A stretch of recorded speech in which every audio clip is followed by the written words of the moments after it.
하나님의 말씀을 봉독해 드리겠습니다. 로마서 1장 17절 말씀. 로마서 1장 17절 말씀입니다. 복음에는 하나님의 의가 나타나서 믿음으로 믿음에 이르게 하나니 기록된 바 오직 의인은 믿음으로 말미암아 살리라 함과 같으니라. 아멘. 오늘은 오직 믿음으로라는 제목으로 함께 말씀을 듣겠습니다. 오늘도 하나님께서 예배드리는 우리 성도님들을 만나주시고 생명의 말씀을 통해 풍성한 은혜를 내려주시기를 축원합니다. 먼저 하나님께 기도드리겠습니다. 사랑이 많으신 하나님 아버지, 오늘도 저희들의 예배를 받으시며 귀한 말씀, 생명의 말씀을 주시니 감사를 드립니다. 이 말씀을 통해서 저희들에게 말씀하시고자 하는 하나님의 음성이 들려줄 수 있도록 전할 때도 들을 때도 성령님이 함께 하시고 도와주시옵소서. 깨달은 것을 실천하여 하나님의 뜻을 이루는 저희가 되게 하시길 간절히 바라고 원합니다. 예수님의 이름으로 기도하옵나이다. 아멘. 종교개혁 504주년 기념주일입니다. 우리가 종교개혁이라고 할 때 개혁이라는 말의 뜻을 먼저 알 필요가 있겠죠. 영어로는 개혁을 reformation 이렇게 이야기하는데, 개혁은 혁명과는 또 다른 개념입니다. 그래서 혁명은 revolution이라고 해요. 그래서 그거를 완전히 부정해버리고 뒤집어 엎어버리는 것이 혁명이에요. 그런데 개혁은 전혀 다릅니다. 과거를 부정하는 것이 아니고 오히려 변질된 것을 없애고 다시금 과거로 돌아가는 것이 개혁의 본질입니다. 초대교회의 순수했던 신앙으로 우리가 다시금 돌아가야 한다는 것이 종교개혁자들이 부르짖었던 취지였습니다. 지금으로부터 꼭 504년 전이었던 1517년 10월 31일이었습니다. 종교개혁을 처음 시작했던 마틴 루터는 당시에 자기가 가르치고 있던 비텐베르그 대학의 질문 게시판에 당시 천주교가 무엇이 잘못되어 있는가, 이것을 95개조로 조목조목 나누어서 항의문을 게재했습니다. 그리고는 개혁의 기치를 높이 들었습니다. 그것이 확산되어서 이 종교개혁이 이루어졌기 때문에 우리가 종교개혁을 말할 때에 제일 먼저 머리에 떠오르게 되는 인물이 바로 마틴 루터인 것입니다. 마틴 루터는 1505년에 친구와 함께 길을 가다가 심한 폭풍우를 만났는데 갑자기 하늘에서 번개가 번쩍하더니 벼락이 떨어졌고, 공교롭게도 벼락은 루터와 함께 그 옆에 같이 가던 친구에게 떨어졌습니다. 친구가 그 자리에서 벼락을 맞아 죽는 광경을 본 루터는 크게 충격을 받아서 신부가 되기로 결심하고 수도원에 들어갔습니다. 1507년 사제 서품을 받고 신부가 된 그에게 수도원 원장은 신학을 연구하도록 명령을 내렸습니다. 성경과 교리를 연구하며 성경에 적힌 대로 실천하느라 많은 노력을 했습니다. 그러나 아무리 애를 써도 마음속에서 일어나는 번민을 해결할 길이 없었습니다. 마음속에서 일어나는 정욕과 욕심, 이기심, 질투심, 불신감, 이런 것들을 해결할 수 있는 방법이 없었던 것입니다. 1508년 수도원 겸 대학이었던 비텐베르그로 옮긴 루터는 공부를 많이 했기 때문에 이 비텐베르그 대학에서 성경을 가르치는 직분을 맡게 되었습니다. 그는 시편과 로마서, 갈라디아서를 강의하게 되었습니다.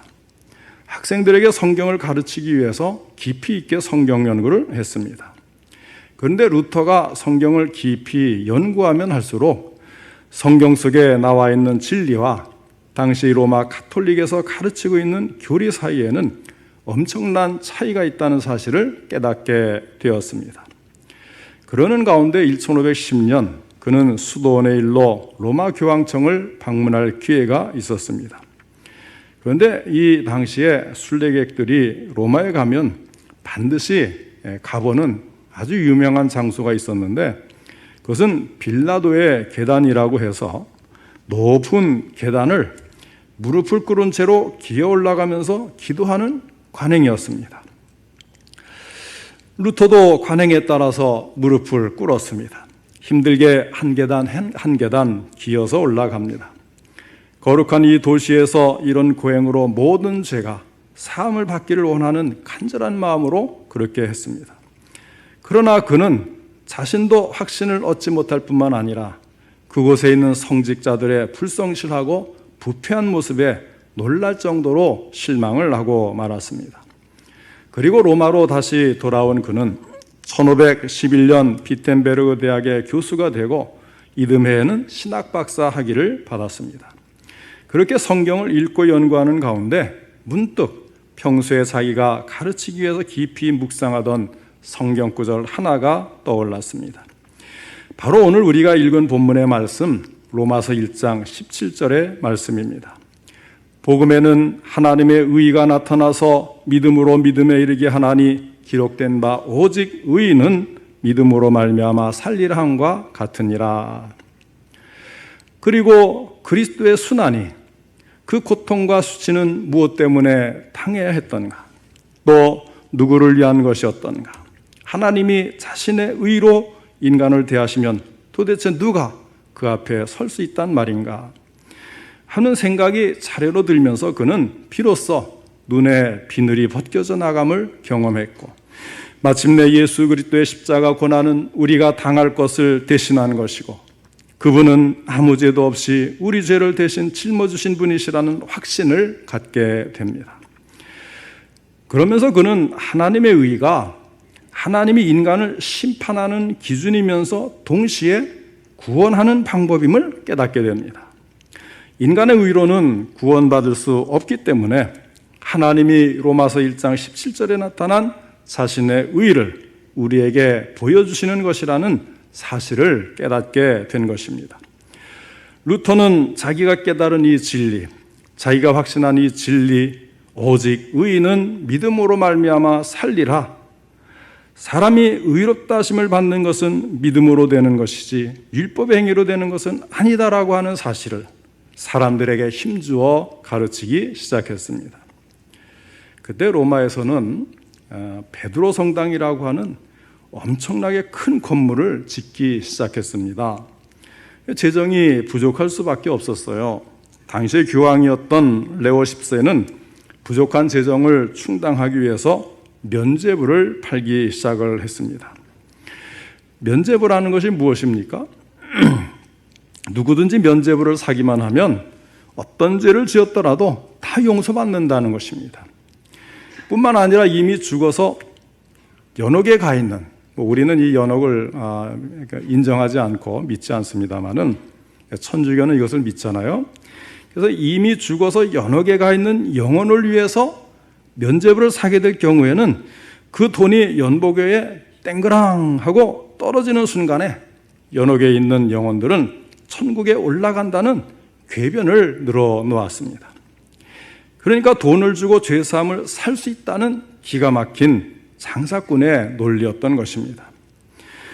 이 면죄부를 팔면서 그들은 이런 식으로 설득을 했어요. 자, 여기 면죄부가 왔습니다. 이 한 장이면 당신은 물론 부모님의 죄도 사할 수가 있습니다. 당신들은 부모님의 고통 소리를 듣지 못합니까?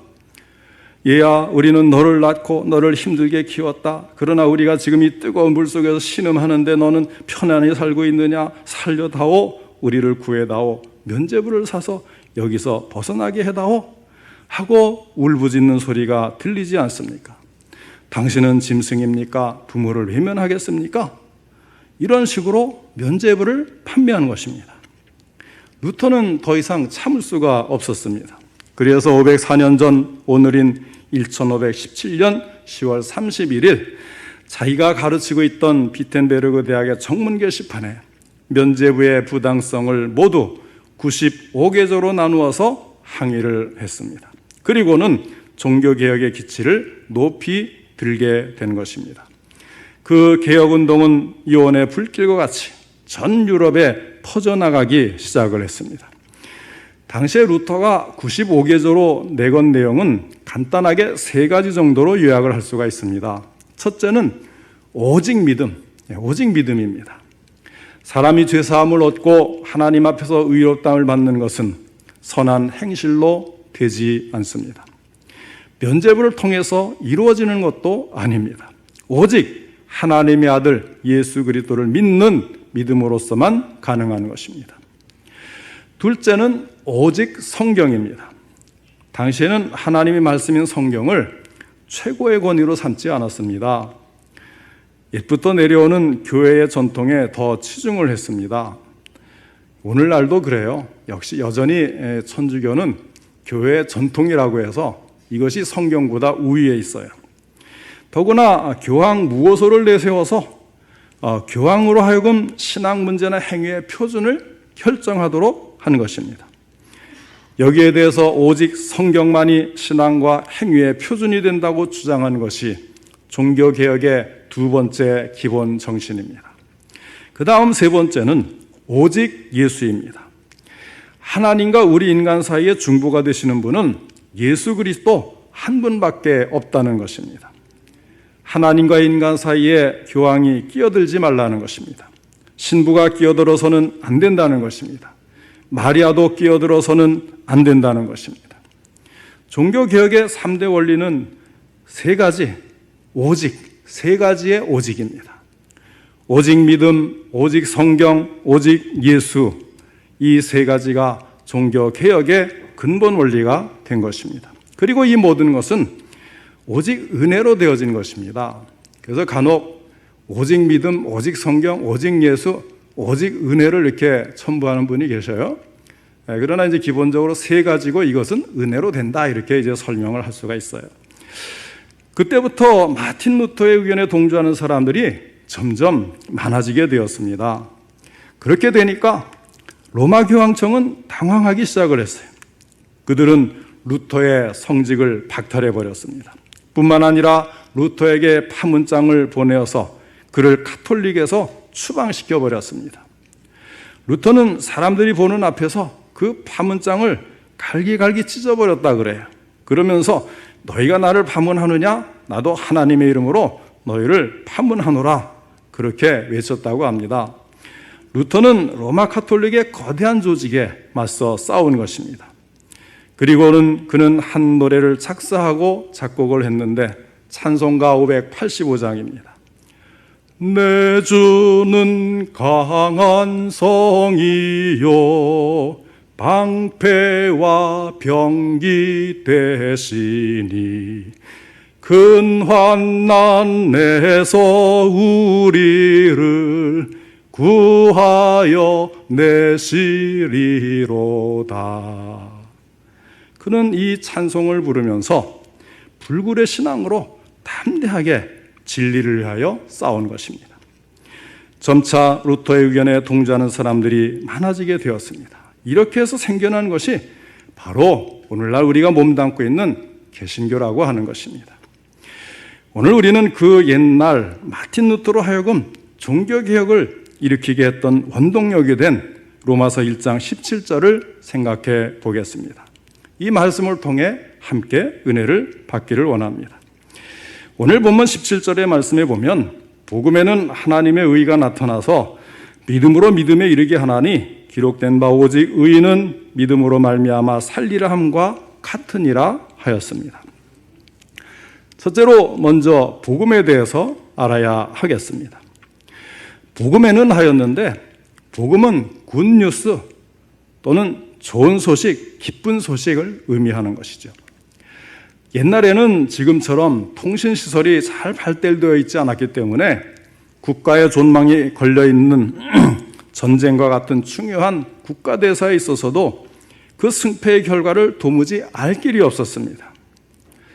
그때 이제 멀리 살피고 있는 성문의 파수꾼이 소식을 가져오는 전령을 보게 되면 나팔을 불어요. 그래서 온 성 사람들을 한 군데 모으게 됩니다. 그때 그 전쟁에서 니카오, 우리가 이겼다 이렇게 말을 하면 온 성이 와 하고 함성을 지르면서 대축제를 벌였다 그래요. 이때 전해지는 소식이 곧 유앙겔리온, 복음, 굿뉴스인 것입니다. 사도 바울은 이 용어를 예수 그리스도의 구원의 소식을 가리키는데 사용했던 것입니다.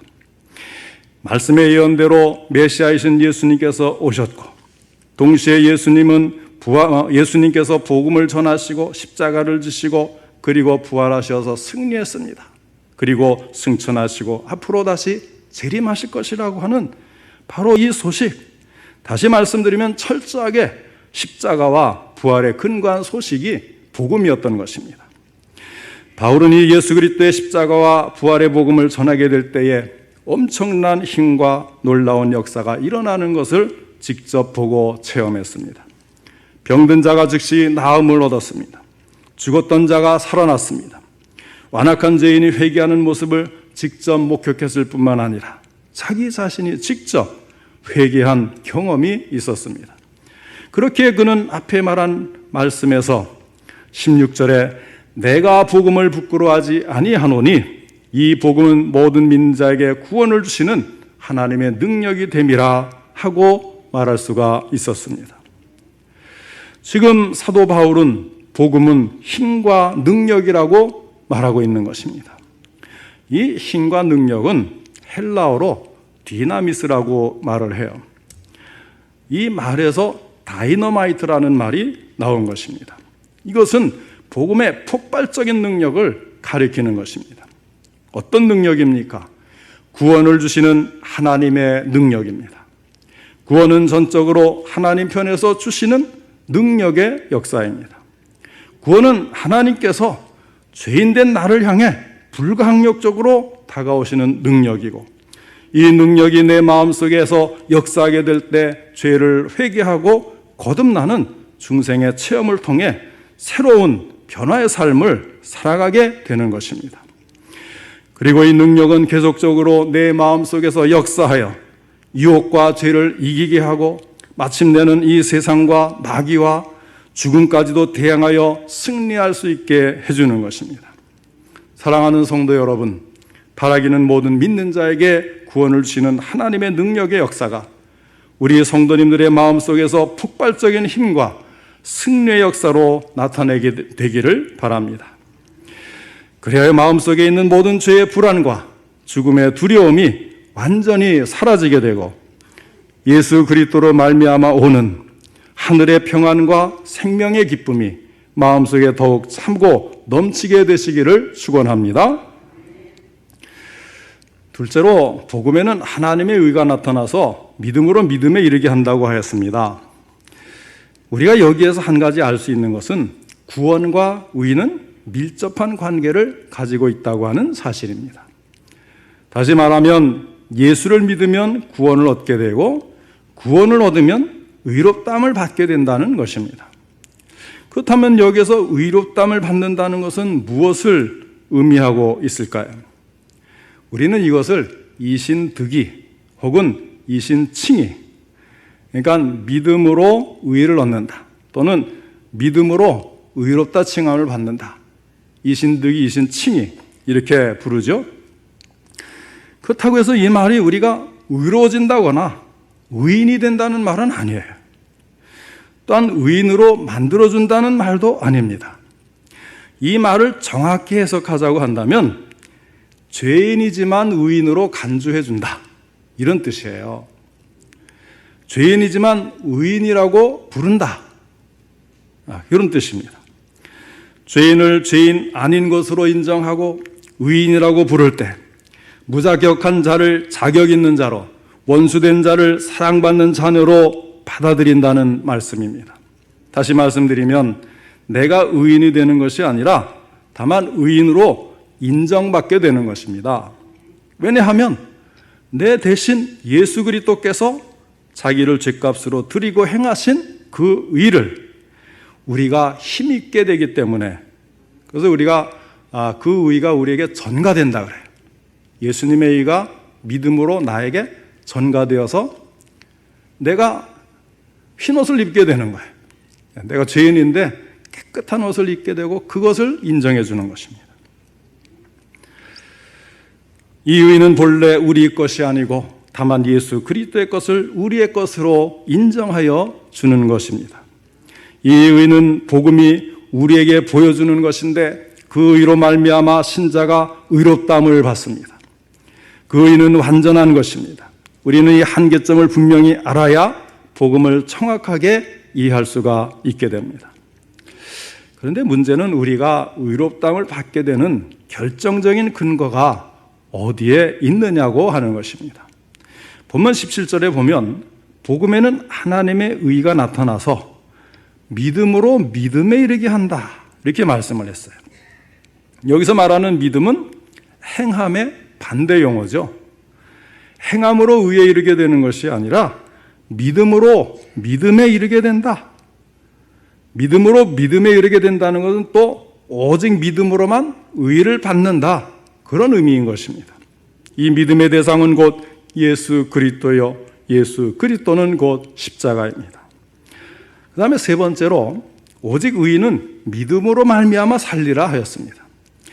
사도 바울은 이 구절을 하박국 2장 4절에서 인용하고 있는 것입니다. 원문의 의미대로 정확하게 번역을 한다면 오직 믿음으로 말미암은 의인은 살리라 이런 뜻이에요. 자기가 행함으로 하나님의 의의 기준에 도달하게 되는 의인이 아니라 복음에 나타난 예수님의 의를 믿음으로 받아들여서 의인된 의인, 믿음으로 말미암은 의인은 산다 이런 뜻입니다. 오직 의인은 믿음으로 말미암아 살리라는 말씀은 죄인된 우리들이 어떻게 해야 살 수 있는지 그 길을 제시해 주고 있습니다. 인간은 오직 믿음, 이 한 가지로 말미암아 살 수밖에 없는 것입니다.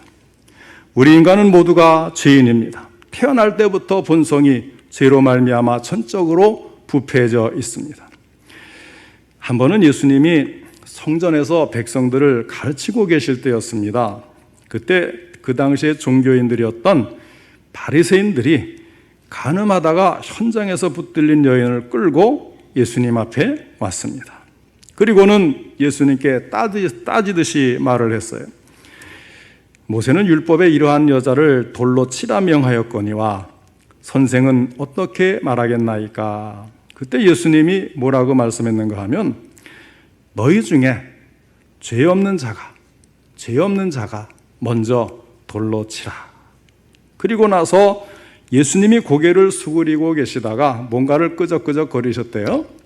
뭔지는 알 수가 없습니다. 그리고 잠시 뒤에 고개를 들었더니 모두가 양심의 가책을 받아서 한 사람, 두 사람 그 자리를 떠나고 나이든 노인도 떠나고 어린 아이도 떠나고 한 사람도 남지 않게 되었다고 성경은 증거하고 있습니다.